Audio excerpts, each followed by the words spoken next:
한국 눈길이라면 정말 치가 떨려요. 정말 떠올리고 싶지 않다고요. 한국이라는 말에 이를 바득바득 갈고 있는 여성이 있습니다. 미국에서 꽤 권위자로 이름을 날리는 교수인데요. 이 여성이 한국에서 겪은 특이한 사연 때문이라고 합니다. 바로 알아보겠습니다. 저는 시카고 기상청 수석 기상학자 레이첼 윈터스입니다. 폭설과 한파 예측 분야에서 전문가로 일하고 있어요. 제겐 한국과 관련된 잊지 못할 기억이 하나 있습니다. 특히 눈이 올 때면 36년 전 그 겨울이 생각나요. 1988년 한국에서의 교환학생 시절 그때의 기억이 지금도 선명하죠. 서울대학교 자연과학관 4층에 있는 기상학과 연구실은 늘 조용했어요. 첫날 연구실 문을 열고 들어섰을 때 창가에 앉아있던 한 남학생이 고개를 들었습니다. 그가 바로 제 담당 조교 이수현이었죠. 수현 씨는 영어로 인사를 건넸는데 발음이 너무 독특해서 처음엔 무슨 말인지 알아듣지 못했어요. Hello, I'm 수연, nice to meet you라고 했는데 마지막 미트를 미드라고 발음해서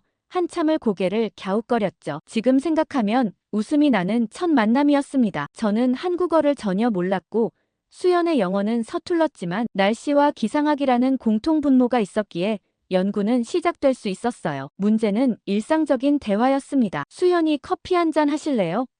라고 한국말로 물었을 때 저는 고개를 끄덕였는데 알고 보니 그건 화장실 다녀오겠습니다 였다는 걸 나중에서야 알았죠. 연구실에서의 소소한 오해들은 매일같이 이어졌어요. 제가 이 데이터가 이상하네요 라고 말하면 수연은 맞아요, 좋아요 라고 대답했습니다. 이상하다는 말을 강하다라는 말로 잘못 알아들은 거죠. 하지만 이런 오해들이 오히려 우리를 더 가깝게 만들었어요. 특히 잊을 수 없는 건 비관련 에피소드였어요. 어느 날 수연이 저에게 우산 가져왔어요? 라고 물었는데 저는 알아듣지 못했죠. 그러자 수연이 손짓 발짓으로 하늘에서 뭔가 떨어지는 모습을 표현했어요. 저는 그게 눈이 오는 걸 의미한다고 생각했죠. 한국의 겨울이었으니까요. 그날 저는 두꺼운 패딩을 입고 장갑까지 끼고 연구실에 왔는데 알고 보니 그냥 가랑비가 조금 내리는 날이었습니다. 연구실 사람들이 저를 보고 웃음을 터뜨렸고 수연은 당황한 표정으로 사과했어요. 하지만 그 덕분에 눈과 비라는 단어는 절대 잊어버리지 않게 됐죠. 날이 갈수록 우리는 서로의 언어를 조금씩 배워갔습니다. 수연은 매일 아침 영어 단어 하나를 외워왔고 저는 한국어 인사말부터 하나씩 익혀갔어요. 안녕하세요가 처음으로 제대로 발음할 수 있었던 한국어였습니다. 연구실 화이트보드에는 영어와 한국어가 뒤섞인 독특한 필기들이 가득했고 다른 연구원들은 우리만의 이런 특별한 소통 방식을 보며 즐거워했습니다. 그렇게 서툰 언어로 시작된 우리의 만남은 겨울의 첫 눈처럼 설렘으로 가득했어요. 그렇게 한국에서의 생활이 익숙해질 무렵 저는 한국 문화에 점점 더 매료되어 갔어요. 연구실 동료들이 가져다준 김밥을 처음 먹어본 날 그 맛에 놀라 연신 감탄했던 기억이 납니다. 수현은 제가 한국 음식을 좋아하는 걸 알고는 매일 새로운 음식을 추천해 주었죠. 하지만 처음으로 겪는 한국의 겨울은 생각보다 힘들었어요. 시카고의 추위에 익숙하다고 자부했지만 한국의 겨울은 달랐습니다. 습도가 높아 체감온도가 더 낮게 느껴졌고 그렇게 첫 향수병이 찾아왔죠. 어느 날은 연구실에서 혼자 펑펑 울고 있었는데 수연이 울고 있는 절 발견했어요. 순간 너무 창피했지만 수연은 아무 말 없이 따뜻한 유자차를 건네주었습니다. 그리고 한국에서는 감기의 유자차가 특효라며 살며시 미소 지었죠. 그날 이후로 수연은 제 건강을 더욱 살뜰히 챙겼어요. 아침마다 도시락을 싸와서는 꼭 반을 나눠주었고 추운 날에는 핫팩을 손수 준비해 주었습니다. 연구실 책상에는 항상 따뜻한 차가 준비되어 있었죠. 폭설 데이터를 연구하면서 우리는 더욱 가까워졌어요. 늦은 밤까지 연구실에서 작업할 때면 수연은 절대 저 혼자 남겨두지 않았습니다. 창밖으로 눈이 내리는 걸 보며 한국의 폭설 특성에 대해 이야기를 나누던 그 시간들이 특별했죠. 수연은 한국의 폭설이 시베리아 기단의 영향을 받는다는 걸 설명하면서 재미있는 비유를 들었어요. 마치 짝사랑하는 시베리아 기단이 한반도를 따라다니다가 눈을 뿌리고 간다고요. 그 말에 저도 모르게 웃음이 났었죠. 데이터를 분석하다 보면 밤은 깊어갔고 출출해질 때면 수연은 항상 라면을 끓여주었어요. 처음에는 너무 매워서 먹기 힘들었지만 어느새 저도 라면의 매운맛에 중독되어 갔습니다. 야식으로 먹는 라면의 맛은 정말 끝내주는 것 같아요. 그렇게 라면을 먹고 있는데 갑자기 첫 눈이 왔던 날이 떠올라요. 창밖으로 눈이 내리는 걸 보고 저는 너무 신이 나서 밖으로 나가자고 했죠. 수현은 잠시 망설이다가 결국 데이터 작업을 미루고 저를 따라 나왔습니다. 캠퍼스에 쌓인 하얀 눈을 보며 저는 마치 어린아이처럼 기뻐했어요. 수현은 제 모습을 보며 웃어주었죠. 한참을 밖에서 놀다 연구실로 돌아가는 길에 수현은 한국에서는 첫눈과 함께 소원을 빌면 이루어진다는 이야기를 해주었어요. 저는 그날 소원을 빌었습니다. 이 순간이 영원했으면 좋겠다고요. 시간이 흐를수록 연구 데이터는 쌓여갔고 우리의 마음도 쌓여갔어요. 폭설 예측 모델을 만들면서 우리는 서로에 대해 더 많이 알아갔습니다. 수현은 제가 모르는 한국의 아름다움을 하나씩 알려주었고 저는 그의 따뜻한 배려 속에서 한국을 사랑하게 되었죠. 그러던 어느 겨울 우리는 대관령으로 폭설 현장 조사를 갔어요. 그날은 결정적으로 우리에게 중요한 일이 생겼던 날이죠. 한반도 폭설 패턴 연구를 위해 대관령 기상관측소를 방문했는데 그날따라 유독 많은 눈이 내렸습니다. 기상관측소에서 데이터를 수집하고 나오는데 갑자기 도로가 통제되었다는 연락이 왔어요. 마을로 내려가는 길이 완전히 막혀버린 거죠. 할 수 없이 근처 산장에서 하룻밤을 보내기로 했는데 날씨는 점점 더 나빠졌습니다. 해가 저물고 기온이 급격히 떨어지면서 산장 안은 몹시 추워졌어요. 난방이 제대로 되지 않아 담요를 몇 겹으로 둘러싸도 온몸이 덜덜 떨렸습니다. 수현은 걱정스러운 얼굴로 저를 바라보다가 주방으로 향했습니다. 그런데 얼마 후 주방에서 이상한 냄새가 나기 시작했어요. 처음에는 무슨 냄새인지 몰라 걱정했는데 수현이 김치찌개를 끓이고 있었습니다. 산장 주인이 비상용으로 보관해둔 재료들로 간신히 만든 거였죠. 수현은 김치찌개가 한국인들의 소울푸드라고 설명했어요. 추운 날씨에 이만한 게 없다면서 조심스레 한 숟가락을 떠서 건네주었습니다. 처음 먹어보는 매콤하고 시원한 국물 맛에 저는 깜짝 놀랐어요. 그릇 바닥이 보일 때까지 허겁지겁 먹어치우는 저를 보며 수현은 웃음을 참지 못했습니다. 평소에 점잖은 모습은 온데간데 없이 사라졌다면서 장난스레 놀렸죠. 하지만 저는 아랑곳하지 않고 두 그릇을 더 먹었어요. 그날 밤 수현은 김치찌개에 얽힌 자신의 이야기를 들려주었습니다. 어릴 적 아플 때면 어머니가 꼭 끓여주셨다고 해요. 감기도 금방 낫고 기분도 좋아진다면서요. 그 말을 듣자 왠지 모를 따뜻함이 가슴 깊이 번져왔죠. 하지만 다음 날 아침에도 눈은 계속 내렸어요. 산장 주인은 도로가 뚫리려면 하루는 더 걸릴 거라고 했습니다. 걱정되는 기색을 보이는 저를 향해 수연은 씩 웃으며 또 김치찌개를 끓이겠다고 했죠. 이번에는 제가 주방 보조를 자처했어요. 수연은 김치를 썰고 두부를 넣는 과정을 하나하나 설명해 주었습니다. 양파를 썰다가 눈물이 나서 울상을 짓는 제 모습에 수연은 또다시 웃음을 터뜨렸죠. 그렇게 함께 만든 두 번째 김치찌개는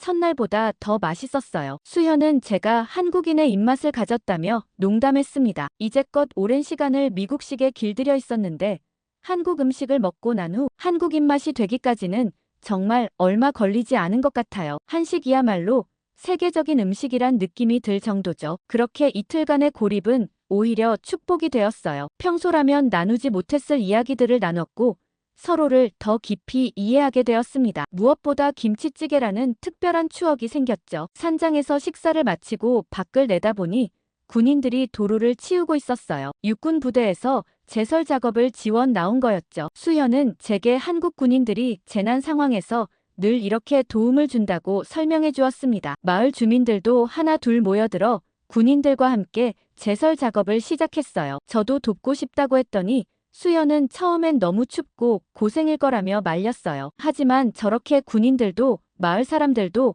묵묵히 눈을 치우는 모습을 보고 돕고 싶다고 했죠. 그리고 시카고에서도 이런 경험이 많다고 하자 결국 함께 밖으로 나갔죠. 눈을 치우는 작업은 생각보다 힘들었어요. 무릎까지 쌓인 눈은 무거웠고 찬 공기는 폐 속 깊이 파고들었습니다. 하지만 모두가 함께하는 모습에 힘이 났죠. 군인들은 제가 외국인인 걸 신기해하면서도 반갑게 맞아주었어요. 작업을 시작한 지 1시간쯤 지났을까요? 제 손이 점점 얼어붙기 시작했습니다. 장갑을 끼고 있었지만 습기가 차면서 오히려 더 추워졌죠. 손가락이 뻣뻣해져서 삽을 제대로 잡을 수가 없었어요. 그때 수연이 제 모습을 발견했나 봅니다. 급하게 달려와서는 제 손을 잡았어요. 얼음장처럼 차가운 제 손을 보더니 작업을 멈추라고 했죠. 하지만 저는 괜찮다고 고집을 부렸습니다. 수현은 잠시 어디론가 달려갔다가 돌아왔어요. 손에는 하얀색 조그만 주머니 같은 게 들려 있었죠. 한국의 핫팩이었습니다. 처음 보는 물건이라 신기해하는 제게 수현은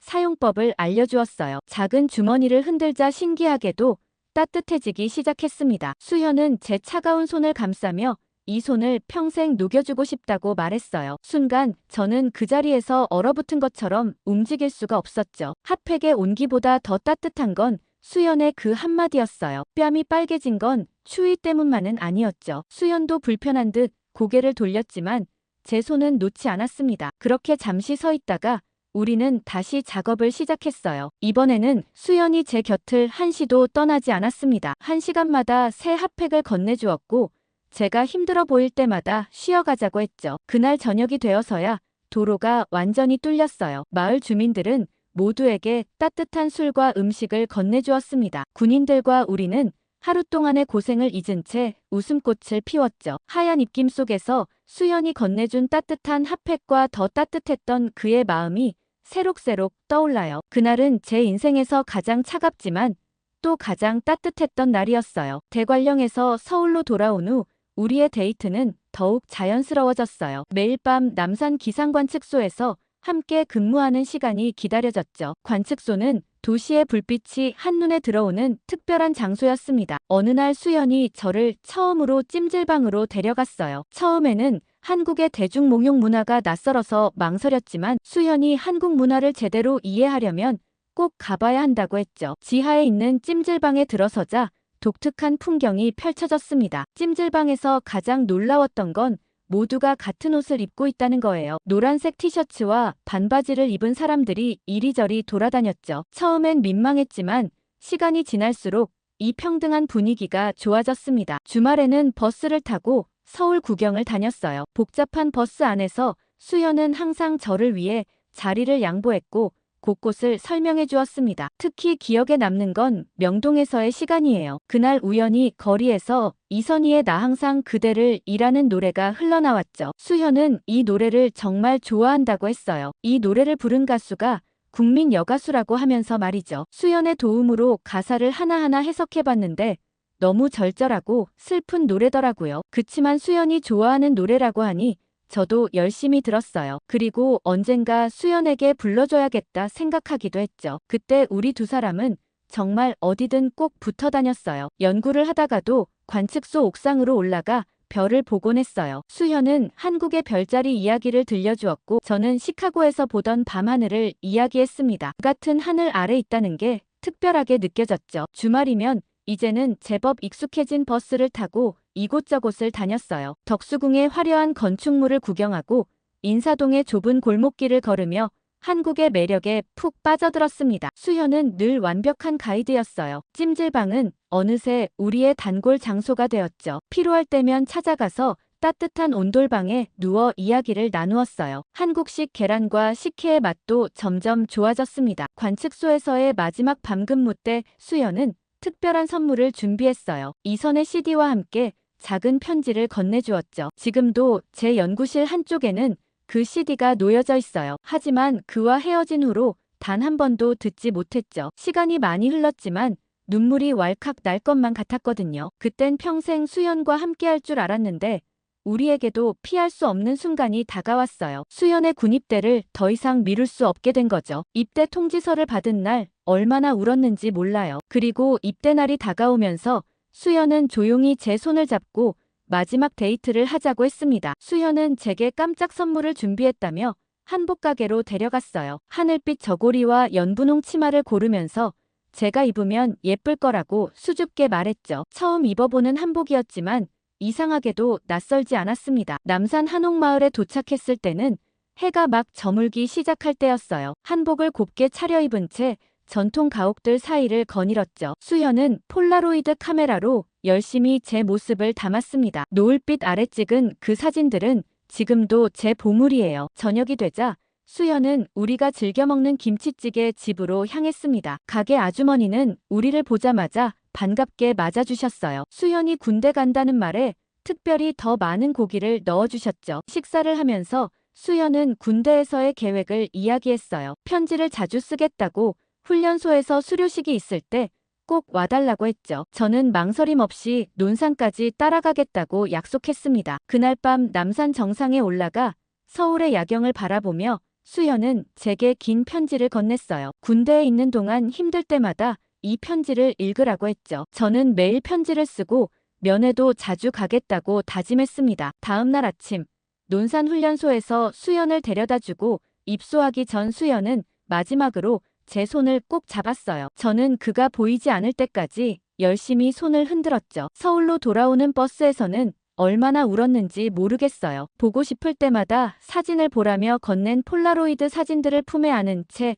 저는 긴 시간을 기다릴 준비를 했죠. 그렇게 우리의 이별이 시작되었습니다. 수연이 떠난 후에도 저는 매일을 의미 있게 보내려 노력했어요. 아침이면 연구실에서 데이터를 분석하고 저녁이면 한국어 공부를 하며 시간을 보냈죠. 특히 폭설 예측 모델 연구에 더욱 몰두했습니다. 그리고 매일 밤 수연에게 편지를 썼어요. 오늘 발견한 재미있는 데이터 패턴부터 한국어로 새로 배운 단어까지 사소한 일상을 모두 담았죠. 편지를 쓸 때면 마치 수연과 대화하는 것 같아서 외롭지 않았습니다. 수연의 답장이 오는 날은 온종일 행복했어요. 아침에 우편함을 열어보는 것이 하루 중 가장 설레는 순간이었죠. 서툰 영어로 쓴 편지를 읽으며 웃다가도 군대 생활이 힘들진 않을까 걱정되어 눈시울이 붉어지곤 했습니다. 한 번은 수연의 편지에 훈련소에서 찍은 사진이 들어있었어요. 까까머리가 된 모습이 낯설면서도 귀여웠죠. 그 사진을 책상 앞에 두고 매일 보며 더 열심히 연구했습니다. 한 달에 한 번 있는 전화통화는 우리에게 특별한 선물이었어요. 고작 3분이었지만 그 짧은 시간 동안 서로의 목소리를 듣기 위해 할 말을 메모해가며 기다렸죠. 통화가 끝나고 나면 못다한 이야기들을 다시 편지에 담았습니다. 수연의 편지는 항상 책꽂이에서 가장 잘 보이는 자리에 꽂아두었어요. 힘들 때면 그 편지들을 꺼내 읽으며 다시 힘을 냈죠. 특히 그가 쓴 서툰 영어 문장들은 읽을 때마다 미소 짓게 만들었습니다. 연구실 동료들은 제가 매일 점심시간에 편지 쓰는 걸 보며 웃었어요. 하지만 저는 아랑곳하지 않고 매일 편지를 썼죠. 그렇게 시간을 보내다 보면 수연이 돌아오는 날이 조금씩 가까워질 테니까요. 그렇게 하루하루를 보내던 어느 날 미국에서 갑작스런 전화가 왔어요. 아버지의 목소리는 평소와 달리 단호했습니다. 한국에서의 교환학생 과정이 끝났으니 즉시 귀국하라는 거였죠. 대학원 진학 문제로 더 이상 미룰 수 없다고 했어요. 처음에는 한 학기만 더 있게 해달라고 애원했습니다. 수연이 군대에 있는 동안 한국의 폭설 데이터를 더 연구하고 싶다고 설명했죠. 하지만 부모님은 제 말투에서 다른 이유를 직감하신 것 같았어요. 결국 어머니가 가족 회의를 위해 서울에 오셨습니다. 어머니는 제 방에 있던 수연의 편지들과 사진들을 보시곤 한숨을 쉬셨어요. 한국 군인과 사귀는 걸 절대 허락할 수 없다고 하셨죠. 어머니는 밤새 울면서 제 손을 잡고 말씀하셨어요. 미국에서 박사과정을 마치고 좋은 대학의 교수가 되길 바라는 부모님의 꿈, 그리고 문화적 차이로 인해 겪을 수 있는 어려움들을 설명하셨습니다. 일주일간 매일 밤 어머니와 이야기를 나눴지만 결론은 바뀌지 않았어요. 결국 다음 주 비행기 표를 끊었다는 어머니의 말씀에 저는 눈물만 흘렸습니다. 수연에게는 이 사실을 알릴 수조차 없었죠. 마지막으로 남산에 올라가 서울의 야경을 바라보았어요. 수연과 함께 보았던 그 풍경을 혼자 보니 가슴이 더욱 아팠습니다. 이곳에서 찍은 사진들과 추억들이 하나둘 떠올랐죠. 떠나기 전날 밤 마지막 편지를 썼어요. 수없이 고쳐쓰고 또 고쳤었죠. 눈물로 번진 글씨를 다시 쓰기를 수십 번이었어요. 그렇게 우리의 추억을 하나하나 적어 내려갔습니다. 편지 마지막에는 약속을 적었어요. 수연이 제대하는 해 그의 생일인 11월 19일에 꼭 다시 만나 저녁을 먹자고요. 그때까지 더 성장한 모습으로 돌아오겠다고 약속했죠. 남산의 그 벤치에서 다시 만나자고 적었습니다. 편지와 함께 우리가 함께 찍은 폴라로이드 사진 한 장을 동봉했어요. 남산 한옥마을에서 한복을 입고 찍은 사진이었죠. 사진 뒷면에는 나 항상 그대를 이라고 적었습니다. 떠나는 날 아침 일찍 수연의 부대로 편지를 붙였어요. 그리고 남산 기상관 측소에 들러 마지막 인사를 했죠. 우리가 함께 근무했던 자리, 우리의 노래를 틀었던 그 공간에 작별을 고했습니다. 공항으로 가는 차 안에서 창밖으로 보이는 서울의 풍경을 눈에 담으려 했어요. 어느새 봄이 되어 벚꽃이 흩날리고 있었죠. 수연이 좋아했던 그 벚꽃을 보며 2년 후의 약속을 마음에 새겼습니다. 비행기가 이륙할 때까지 제 손에는 수연과 찍은 마지막 사진이 들려 있었어요. 이륙하는 순간 눈물이 흘렀지만 이내 닦아냈습니다. 2년 후 11월 19일 그날을 기다리며 더 단단해지기로 했기 때문이에요. 당시에는 몰랐죠. 이 이별이 36년이란 긴 시간이 될 줄은요. 하지만 그날의 약속은 지금까지도 제 가슴속에 생생하게 남아 있습니다. 시카고로 돌아온 후 저는 기상학 연구에 모든 것을 쏟아부었어요. 박사 과정에 들어가 한반도의 폭설 패턴을 주제로 논문을 썼죠. 부모님은 기뻐하셨지만 사실 그건 수연과의 추억을 잊지 않기 위한 저만의 방법이었습니다. 그런 저를 눈치채셨는지 시카고로 돌아온 후 부모님은 계속해서 제게 선자리를 권하셨어요. 시카고 의대 교수의 아들이나 하버드 로스쿨을 나온 변호사, 예일대 출신 사업가까지 쟁쟁한 인물들이었죠. 하지만 저는 매번 정중히 거절했습니다. 특히 어머니는 제가 누구도 만나지 않겠다고 하자 더욱 조급해하셨어요. 딸의 앞날을 걱정하는 어머님의 마음은 이해했지만 저에겐 이미 소중한 약속이 있었기에 누구도 만날 생각이 없었습니다. 그런데 약속한 2년이 되어갈 무렵 아버지께서 갑자기 쓰러지셨어요. 평소 건강하시던 분이 뇌졸중으로 쓰러지셔서 한동안 중환자실에 계셨죠. 어머니도 아버지 간호하시느라 힘들어하셨고 그런 부모님을 두고 한국에 갈 수는 없었습니다. 그때 수연과의 약속을 지키지 못한 게 너무나 마음 아팠어요. 하지만 부모님께 효도하는 것도 제 도리였기에 발길을 돌릴 수밖에 없었죠. 그렇게 첫 번째 약속을 놓친 후 시간은 자꾸만 흘러갔습니다. 매년 아버지 병간호를 하면서도 마음 한켠에는 늘 수연이 있었어요. 어쩌면 그때 용기를 내어 한국에 갔더라면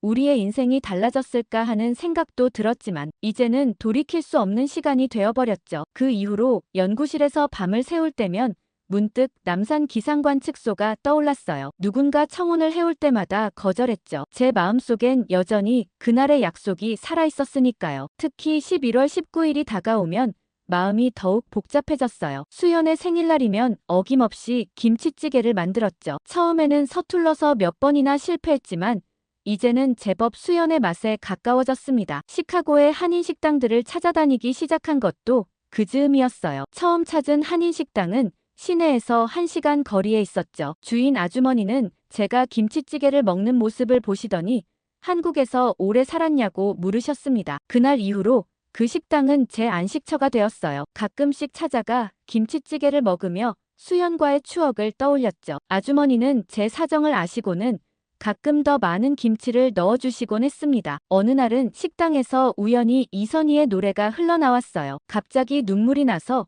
화장실로 달려갔던 기억이 납니다. 그날 아주머니는 어떤 사연이 있길래 그렇게 힘들어하냐고 털어놓으면 좀 나을지도 모른다고 하시며 이야기를 들려달라고 하셨죠. 처음으로 누군가에게 수연 이야기를 했어요. 그러면서 아주머니와도 점점 가까워졌죠. 매년 11월이면 절 위로해 주셨고 언젠가는 꼭 수연을 다시 만날 거라고 격려해 주셨죠. 아주머니 덕분에 한국의 맛과 정을 잊지 않을 수 있었습니다. 36년이라는 시간 동안 한 번도 11월 19일의 약속을 잊은 적이 없었습니다. 해마다 그날이 되면 시계를 서울 시간으로 맞추고 김치찌개를 끓이며 남산의 그 벤치를 떠올렸죠. 혹시나 수연도 그날을 기억하고 있을까 하는 마음으로요. 시간이 흐를수록 제 이름은 기상학계에서 유명해졌습니다. 폭설 예측 분야의 전문가로 인정받았고 시카고 기상청의 수석 기상학자가 되었죠. 그러다 지난해 가을 우연히 한국의 AI 기반 폭설 예측 시스템에 대한 논문을 읽었어요. 그 순간 직감적으로 알았죠. 이제는 돌아가야 할 때라는 걸요. 36년 만에 처음으로 11월 19일을 한국에서 보내기로 결심했습니다. 절대 그럴 리 없겠지만 혹시 수연도 그 약속을 기억하고 있지 않을까 하는 생각이 들기도 했죠. 그토록 그리워하던 우리의 추억만이라도 떠올릴 수 있길 바라며 서울행 비행기에 올랐습니다. 인천공항에 도착하자마자 한국의 변화를 실감했어요. 36년 전 김포공항에서 떠날 때와는 전혀 다른 모습이었죠. 자동 출입국 심사대 로봇 안내원 등 첨단 시설들이 눈길을 끌었습니다. 공항에서 서울로 향하는 길도 달라졌어요. 88년도에는 상상도 못했던 공항철도가 있었죠. 차창 밖으로 보이는 도시의 모습도 전혀 달랐습니다. 높은 빌딩들이 하늘을 찌를 듯 솟아 있었어요. 하지만 제 마음은 오직 남산으로 향했습니다. 호텔에 짐을 풀자마자 서둘러 남산으로 향했어요. 11월 19일은 내일이었지만 미리 한번 가보고 싶었거든요. 케이블카를 타고 올라가는 동안 심장이 마구 뛰었죠. 36년 전에 그 설렘이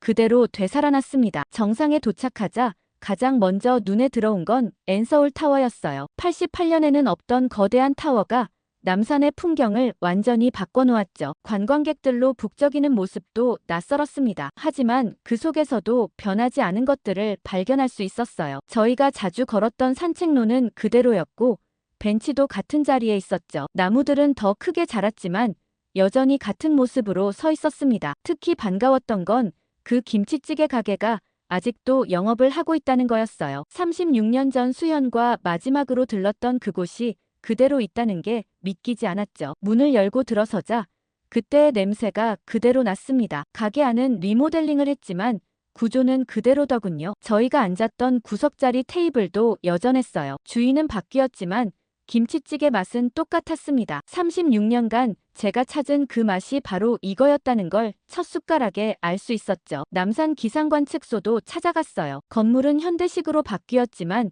위치는 그대로였죠. 현대적인 장비들 사이로 옛날 기억이 스쳐 지나갔습니다. 그리고 다음날 저녁을 먹기로 한 약속이었지만 일찍부터 약속 장소에서 기다리기로 했어요. 그리고 시간이 지날수록 가슴이 더욱 떨렸어요. 혹시 수연도 이 약속을 기억하고 있을까요? 36년이란 긴 시간 동안 그도 저처럼 이 약속을 기다려왔을까요? 벤치에 앉아 시계를 바라보며 마음을 달랬습니다. 서울은 변했지만 남산의 바람만은 그대로였어요. 36년 전 수연이 제 손을 잡아주던 그때의 바람처럼 차갑고도 따뜻했죠. 그런데 역시나 그 약속을 기억할 리가 없다고 생각했습니다. 시간이 너무 많이 지나버렸으니까요. 그러면서 하늘도 점점 어두워졌습니다. 달라진 서울의 야경이 눈부셨어요. LED 조명으로 반짝이는 거리들은 36년 전과는 비교도 할 수 없이 화려했죠. 하지만 제 눈은 계속해서 그 벤치만 바라보고 있었습니다. 혹시나 하는 마음으로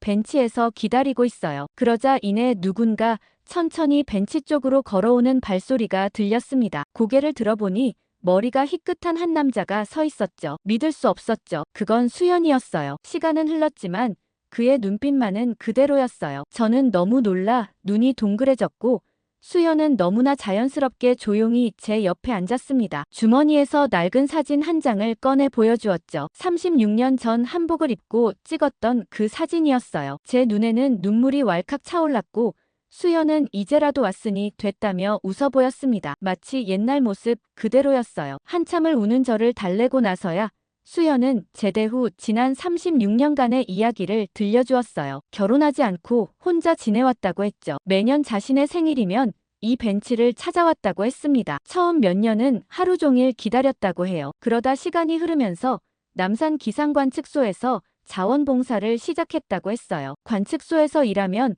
혹시라도 제가 돌아올 때 알 수 있지 않을까 하는 마음이었대요. 매일 아침 출근할 때마다 우리가 함께 일했던 자리를 바라보며 시작했다고 합니다. 특히 놀라웠던 건 제 논문을 모두 모아두었다는 거예요. 시카고 기상청의 폭설 예측 시스템에 대한 연구부터 최근의 논문까지 하나도 빠짐없이 가지고 있었죠. 제 이름이 적힌 논문을 읽을 때마다 그리움이 더했다고 했습니다. 수연은 지갑에서 또 하나의 사진을 꺼냈어요. 우리가 처음 만났던 그 겨울날 찍은 폴라로이드였죠. 색이 바랬지만 그날의 설렘은 고스란히 담겨 있었어요. 매일 이 사진을 보며 살아왔다고 했습니다. 그리고 수연 역시 저처럼 매년 11월이면 김치찌개를 끓여 먹었대요. 제가 처음 맛보았던 그날처럼 끓이려고 노력했다고 했죠. 시간이 지날수록 맛은 달라졌지만 그리움의 농도는 더 진해졌다고 했습니다. 수연은 제 부모님의 반대로 돌아갔다는 걸 나중에야 알게 되었다고 해요. 하지만 원망하지 않았대요. 대신 제가 성공한 학자가 되어가는 모습을 멀리서나마 지켜보며 자부심을 느꼈다고 했습니다. 남산 N타워가 생기고 서울이 변해가는 동안에도 수연은 이 자리를 지켰어요. 첫눈이 올 때면 더욱 그리워졌다고 했죠. 우리가 함께 보았던 그 겨울이 떠올랐기 때문이래요. 말을 마친 수연은 주머니에서 하얀 봉투를 꺼냈어요. 36년간 매년 11월 19일마다 써왔던 편지였죠. 보내지 못한 편지들을 모두 모아두었다고 했습니다. 첫눈은 계속 내렸고 우리는 오랫동안 말없이 앉아 있었어요. 36년이란 시간이 마치 어제처럼 느껴졌습니다. 수연이 조용히 제 손을 잡았어요. 여전히 따뜻했죠. 마지막으로 수연이 작은 선물을 건네주었어요. 36년 전 그때처럼 하얀 핫팩이었습니다. 수현은 여전히 내 차가운 손을 녹여주고 싶다고 했어요. 그 말에 저도 모르게 눈물이 흘렀습니다. 이제는 더 이상 기다림도 그리움도 없어요. 우리는 다시 시작할 수 있습니다. 첫눈이 내리는 남산에서 36년 전의 약속이 이뤄진 거죠. 첫눈하면 첫사랑이 떠오르는데요. 그렇게 오랜 시간 이어진 사랑이 가능하다는 게 참 신기합니다. 그런 사랑은 어쩌면 일생에 몇 번 찾아오지 않기 때문이 아닌가 싶은데요. 두 사람의 앞으로의 이야기가 어떻게 될지 댓글 많이 달아주시고 좋아요와 구독 꼭 눌러주세요. 감동 필름이었습니다.